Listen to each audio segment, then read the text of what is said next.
What's going on, everyone? This is Kevin here, coming at you with my review of the Pixel 5a 5G. So let's get started. Now, I am part of Team Pixel, and this device is a gift from Google. However, all opinions expressed in this video are completely my own. Now, the Pixel 5a 5G is the successor to last year's Pixel 4a 5G. And that device essentially built upon the strengths of the Pixel 4a, but gave us 5G connectivity. Now, with the Pixel 5a 5G, they haven't really reinvented the wheel or anything like that in comparison to the 4a 5G, but they have taken all the things that were great about that device and made things slightly better here. Now, this video isn't necessarily meant to be a comparison of this device versus its predecessor, but minus the overheating issue, which I'll get into later on in the video, essentially with the 5a 5G, it's better in every way compared to the 4a 5G. Now, before I show you a variety of different things about this device, let's take a quick look and see what comes included here in the box. So you can see right here, Pixel 5a 5G. We also have a picture of the phone right here. Once you lift the lid, you'll see that we do have the SIM card removal tool. There's also some additional literature here in the box. So we have a safety, warranty, and regulatory guide. We also have this other booklet here, giving you kind of an introduction to what the various buttons do and setting up your new Pixel. We also have an 18-watt fast charger, which is great to have here included in the box. We have the adapter for USB OTG, essentially allowing you to connect other USB devices to your Pixel. And then you can see here too that we have a double-sided USB-C cable for charging and data transfer. And you can see on the back of the box, we do have the Team Pixel hashtag. And if you search up this hashtag on Twitter and Instagram, you'll be able to see a variety of different photos and videos and other content that people have created with their Pixel devices. So it's definitely very awesome that the Team Pixel community is very active and full of enthusiasts that really do love their devices. Now, with the Pixel 5a 5G, it does feature an MSRP of $449. That being said though, definitely make sure to take a look and see the most up-to-date pricing for the device, as I'm sure that they'll be running various promotions and other things as time goes on. This device is factory unlocked, and I have been using it with Mint Mobile. Now, Mint Mobile does run off of T-Mobile's network, and I have been able to get consistent 5G connectivity with this device. Now, I've had no issues with connectivity in my hometown of Phoenix, Arizona, but I also was in Houston, Texas a few weeks ago, and I also had a great experience using Mint Mobile with the Pixel 5a 5G. Now, with this device, we're getting a 6.34-inch display, so certainly a large display. This form factor up front here is also very practical and intuitive in the sense that we do have small bezels all throughout, and we do have a hole punch for the front-facing camera here, which is 8 megapixels. Now, stay tuned for later on in the video, as I'll be showing you a variety of different photo and video samples from this device. Now, with the Pixel 5a 5G, we are getting a 1080p OLED panel here. It does run at 60 Hz.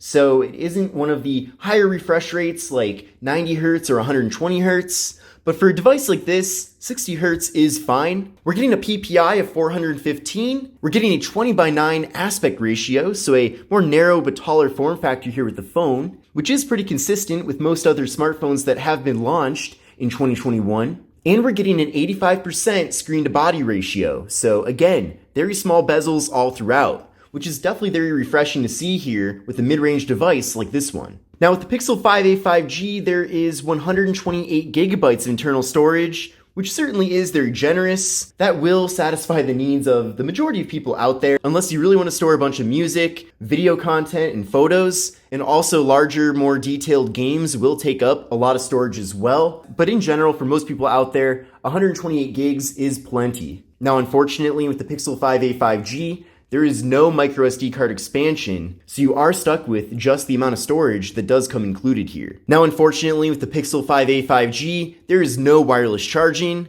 That is a bit disappointing, even though this device is not quite as expensive as flagship devices. $449 is still quite a bit of money, and I've used phones that are quite a bit less expensive than this device, like the Blue G91 Pro, for example, that do have wireless charging. And to my understanding, it doesn't really cost a whole lot to include wireless charging, so I really feel like they should have included it here. Now, with the Pixel 5a 5G, we do have a fingerprint sensor on the back of the device, and it is very accurate and responsive. In fact, probably one of the best fingerprint sensors that I have used with a mid-range phone.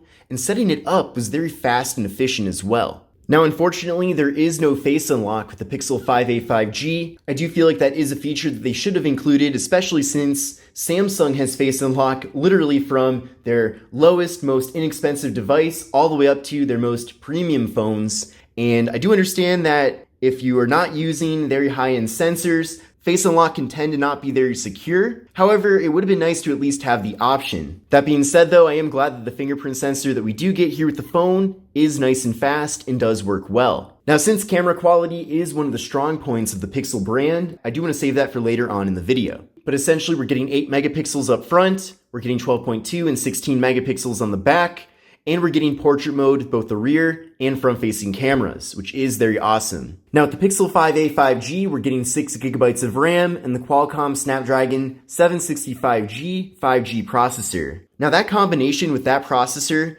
and that amount of RAM is adequate. For my experience of using the phone, I had no slowdowns or other issues related to that. And as far as the long-term performance and longevity of the processor that we're getting here, I am pretty optimistic about that, considering that the 4a 5G from last year has that same processor, and that phone has continued to run nice and well. There really aren't too many situations where this processor would be inadequate. Essentially, if you're someone who is constantly doing high-performance gaming on your phone, maybe you like to do video editing on your phone as well, and other tasks like that that are very system demanding, then you probably will want to consider going for a flagship device with a more premium Qualcomm processor, like the Snapdragon 888, or maybe you might want to wait for the upcoming Pixel 6 or Pixel 6 Pro. Those devices are supposed to have an exclusive in-house Pixel processor called the Tensor, but just know that with this processor that you're getting here, you should expect to get good, usable performance. You know, using the phone isn't going to be a nightmare every day, so just know that. Now, as far as video recording resolution, this is a bit problematic. So Pixel does advertise this phone is having 4K 60 FPS for the rear camera, and then 1080p at 30 FPS for the front camera. Now, at 1080p, the phone works fine. That's not a problem. And I understand that there is a very limited use case and not a whole lot of demand necessarily to record in 4K, whether it's at 30 or 60 FPS. But unfortunately, video recording at 4K 60 really doesn't actually work here with the phone, even though we technically have the feature. So when you go to the camera app and you go to video, and then you pick 4K at 60 FPS, and then you go to record the video, it doesn't last too long here before the phone literally overheats. So what I mean by that is that you're really only going to be getting a few minutes at most of 4K 60 video recording here with the device before you do get a pop-up that says that the phone is overheating. Now, the hotter it is outside, of course, when you're recording, the sooner that issue is going to come up. If you are recording video inside and that's it, then it is less likely that you're going to get that message that pops up right away. But you can see in this video clip that I'll show you in a second here, this is an example of it happening when I was outside recording video content in 4K.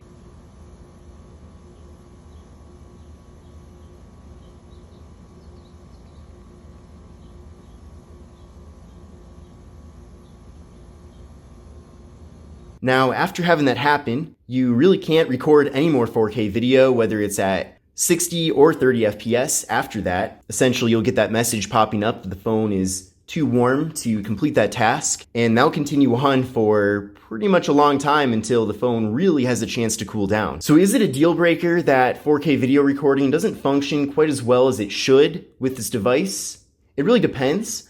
I definitely think that they should have worked this glitch out prior to releasing this phone. And if you are someone that specifically wants to buy this device to record video in 4K, then I definitely would avoid it. But if you are someone who really only wants to record 1080p or lower as far as video quality goes, then I suppose you're not really going to run into that issue here with the device, and it probably shouldn't be a deal breaker for you. But with all that being said though, it is frustrating when there are features offered on various devices like this one, and they don't always work 100% in reality. Definitely a bit frustrating. Now, as far as battery capacity with the Pixel 5a 5G, we're actually getting a very generous battery here. So we're getting a 4,680 milliamp hour internal battery, and with that, we're getting 18 watt fast charging. So it is nice that not only are we getting a large battery here with the phone, which certainly does come in handy, especially when using 5G, but also we are getting the ability to rapidly recharge the phone so that you spend less time watching the phone charge on a table and more time actually using it. Another awesome feature to have, which we do have here with the phone, is NFC. So if you are a fan of making mobile contactless payments, then you will be able to do that here with the phone, which certainly is more relevant now than ever before. Now, as far as software goes, this really is the bread and butter of the Pixel line of devices. And with this phone, we are getting Android 11. I'm sure it will be getting Android 12 in not too long from now. Since Pixel devices are actually made by Google and Android is from Google as well, one of the core selling points of Pixel devices is that you're going to be getting consistent Android updates for a number of years. So just like how with iOS, iPhones essentially get updates for a very extended period of time, you should essentially expect the same thing here with the Pixel 5a 5G. Now, other brands like OnePlus and Samsung, they are pretty good as well with deploying their updates, but sometimes it can take months after the actual release of a newer version of Android to actually receive the update on your own phone. Now, for the typical smartphone user out there, they probably don't really care about that as long as the device actually works nice and smoothly. But if you are one of those people that always wants the latest and most up-to-date version of Android on your phone, then going this route, getting a Pixel device, such as the Pixel 5a 5G, probably is the best way to go. Now, taking a closer look at the hardware of this phone, one other thing I want to mention too about the Pixel 5a 5G is that we are getting water resistance here with the device. I certainly wouldn't purposely drop this in a swimming pool, for example, but if you do happen to get some water on it, maybe you are out in the rain and the phone happens to get a bit wet, then you shouldn't worry. But now that we've gone over a variety of different things about the Pixel 5a 5G, let's take a closer look at the actual hardware of the phone. Now, again, it isn't the most premium hardware ever, but that being said, I'm perfectly happy with the materials that we are getting, and especially for a mid-range device. We're essentially getting this matte plastic finish all throughout. Again, it's a very practical design. I don't know if I'd really call it the most inspiring design, but for me at least, I don't really care that much about being amazed by the latest and greatest exterior designs of a device. As long as the phone has really awesome software features and offers lots of practicality and usable features in general, I don't really care that it's boring necessarily. Sometimes the most interesting devices don't really actually work that well in reality, such as the Surface Duo, for example, but that's for a whole different discussion. I'd much rather have a phone that has nice, well-refined software and features that work well than have some cutting-edge device that happens to not have the best software or has a bunch of bugs, for example. Now, taking a look at the left side of the Pixel 5a 5G, we have nothing except for the slot for the SIM card. Then on the right side of the phone, we have volume down, volume up, and the power button, which does have a different texture to it, which I definitely do appreciate. I know that with other Pixel devices in the past, I would commonly tap on the volume button instead of the power button, so it is nice that these are a bit different. Up top here, we have the noise-canceling microphone and 3.5mm headphone jack.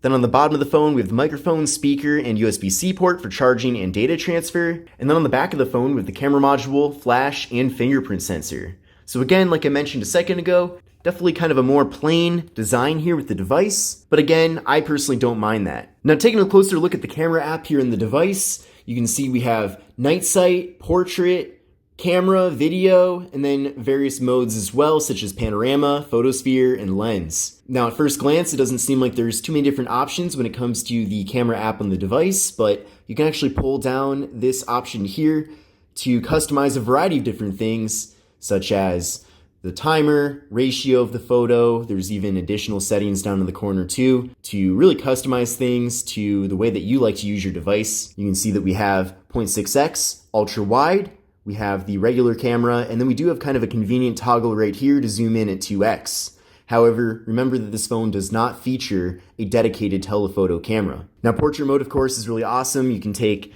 photos with nice blurred out backgrounds. We'll flip around to the front-facing camera here. There's me right there. So in general, really awesome setup here when it comes to the various cameras. And with all that being said, let's take a closer look at the photo quality and video quality from the device. In general, I've had a great experience taking photos and videos with the Pixel 5a 5G. Again, as far as video goes, I would avoid recording anything in 4K here with the phone. as it will overheat inevitably. But when it comes to photography, this device is still one of the best values out there. Just like the predecessor, Pixel 4a 5G, you're gonna be able to take excellent looking photos that many people would definitely mistake for a device that would be much more expensive than this one. So I'll definitely let the quality speak for itself here, but essentially, again, photos look great, portrait mode is super accurate, they have great on-device processing, giving you some of the best colors and overall crispiness that you would be able to get with really any mid-range phone. So all in all, I really have no complaints when it comes to camera quality. These photos are definitely some of the best that I've taken from a device that's under $500. So if you're big into mobile photography, I definitely recommend the Pixel 5a 5G. What's going on, everyone? This is Kevin here, coming at you with a front-facing test video from the Pixel 5a 5G. So let me know what you think of the quality of both the image and audio. What's going on, everyone? This is Kevin here, coming at you with a 4K test video at 30 FPS using the main camera on the Pixel 5a 5G. Definitely curious to know what you think of both the video and audio quality from this.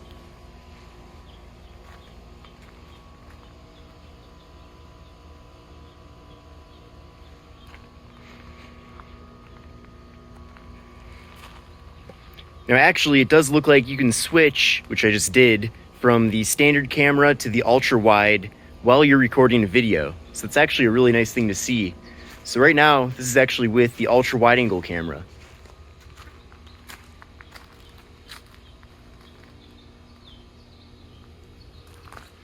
And then we'll switch back to the main camera.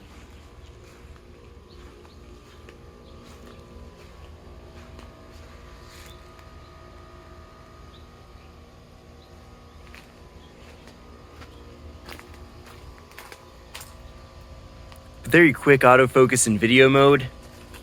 That's excellent.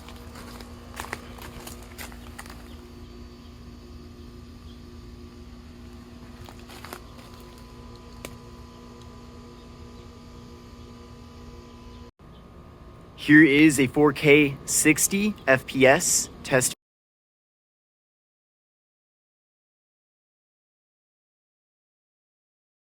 So in conclusion, is the Pixel 5a 5G a good option? Is this a phone that you should consider getting? And in general, I would say that if you're not going to take 4K video, if you don't care about having that feature, then yes, this phone is a good option. The camera still provides some of the best quality for a mid-ranger, like I mentioned a bit ago. So again, I'm a big fan of that. I'm glad that this device exists. I definitely think it serves a very specific portion of the smartphone market, where not everyone wants the most powerful device out there, but at the same time, they don't want to compromise on photo quality. So that's pretty much the lane that this phone is in the smartphone market. And there really isn't a whole lot of competition at this price point that can provide this level of camera quality. So I definitely appreciate that, and I'm looking forward to seeing what comes out next with the Pixel 6 and 6 Pro. But in general, I think the Pixel 5a 5G is a solid device, certainly worth picking up. Just know that there are some drawbacks with it, such as 4K video, but in general, this is a solid phone that you should consider getting. Now, with the Pixel 6a 5G, assuming that that does end up existing,